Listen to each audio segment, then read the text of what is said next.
Comic review time. I haven't done a real series of comic reviews lately. I did the Batgirl stuff, and I did the Batgirl stuff. Well, that's kind of it. So let me get on to just pure comic reviews. And first off, it's the newest issue of Dick Grayson and Damian, issue 4 by Grant Morrison.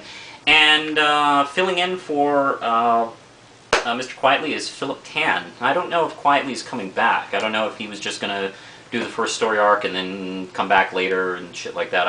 I'm not exactly sure. But Philip Tan has taken over. And unfortunately for him, I didn't know. So, you know, there's that level of disappointment. But actually, he does some really good work. A lot of his stuff is very shadowy and dark. I don't know if that was the intention of the story. But this involves Revenge of the Red Hood, Part 1. And the Red Hood is back again. And is it Jason or is this a new guy? I don't know. The costume sucks. I'm not a big fan of the costume. I kind of like the Jason Todd sort of skin-tight hood versus the dome. And the Red Skull, I don't understand. I'm not sure if it's a good symbol, because that's not a hood. I don't know. You know, his mask is the hood. I mean, I get it. It's a red hood. He's Red Hood. Oh, okay. But I get it. So he's trying to be the opposite Batman and blah, blah, blah. And his new sidekick is Scarlet, who is the girl, I can't remember her name. She was from the previous storyline, and her face was deformed, or actually covered in that mask from the Circuits of Strange, and she still can't get it off. So she's a freak, super freak. She's super freaky. And they team up and fight crime and kill guys.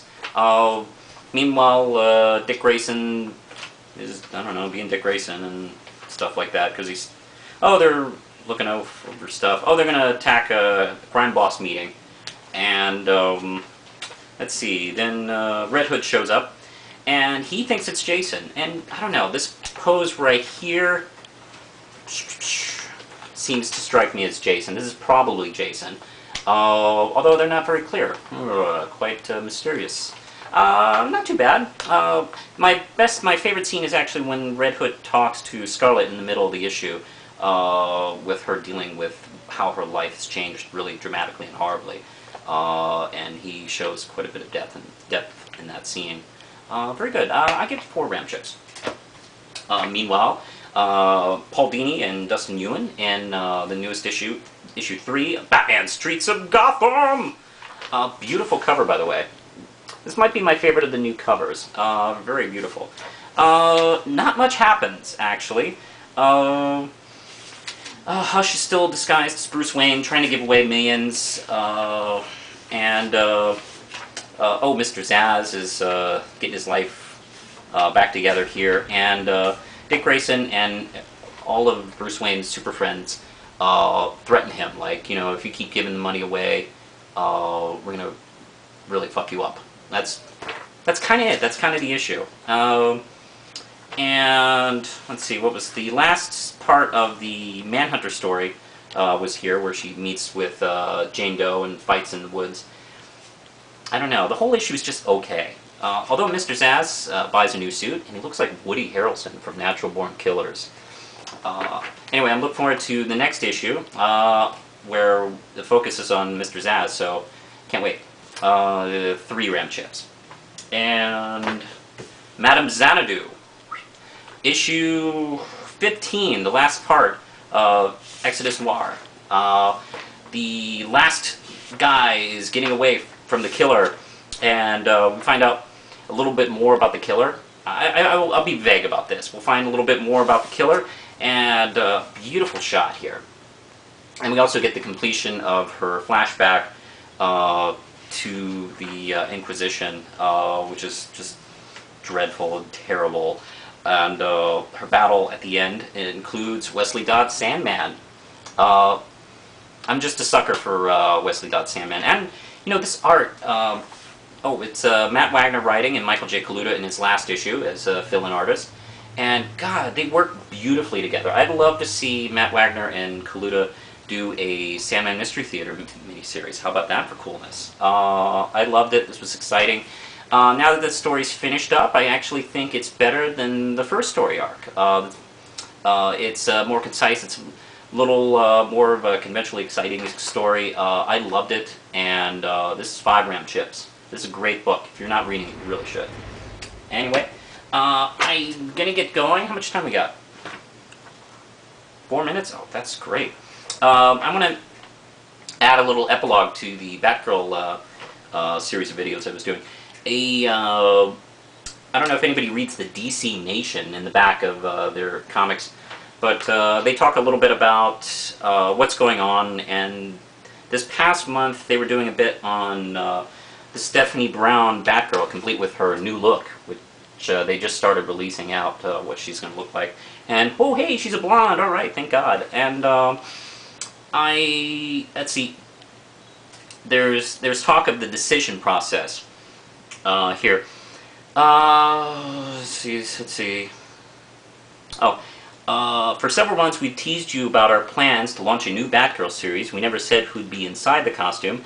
There was much speculation who might actually wear the cowl. Barbara Gordon might have seemed like a logical choice. After all, Hal and Barry were back in costume. So why not Barbara?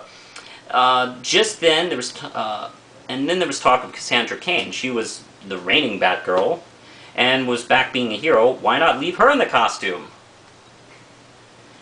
And let's see. Even Misfit from Birds of Prey and Wendy from Teen Titans. Wendy from Teen Titans. Can you fucking... Wendy is from Super Friends. That's Marvin, Wendy, and Wonder Dog Wendy. She almost was Batgirl. That just makes me fucking livid that they took 2 seconds to think, oh, maybe her over Cassandra Cain. Why not Velma from Scooby-Doo? I mean, why not? And Betty Kane of Flamebird, the original 1950s Batgirl, which, you know, if you're in your 60s, that got you excited. We're thrown into the mix just for fun, but as you know, the group didn't make the cut. Instead, we went with a character that just recently returned from the land of living, the former Robin and current spoiler, and now the future Batgirl, Stephanie Brown. Choosing let's see, Batgirl was Cassandra no longer seemed like right for the role, which means they didn't know what to do with her. Not to worry, Cassandra fans, plans are afoot in a big way for our favorite non-lethal assassin in 2010. So they're hinting that they're going to do right by her and at least give her a miniseries or some kind of place in the universe as a hero, instead of just like throwing her into the bargain bin and not do anything with her for a while, or kill her or make her a bad guy or something like that. Now, what they're going to do with her, I speculate, if they're going to do a new series, this is just that speculation, they're either going to call her Cassandra Cain, and I don't know, that doesn't seem too exciting, but, you know, in this age of modern comics, they probably could get away with that as a title. Or they may make up a new name for her, a new character, code name for her, or do what they've been doing all the time and kill or get rid of some other character and put her in that costume. What female superhero or male superhero that's kind of like Cassandra might be the one axed? I don't know. We could see. But anyway, just thought I'd update you on that, and push the button, Lindsay.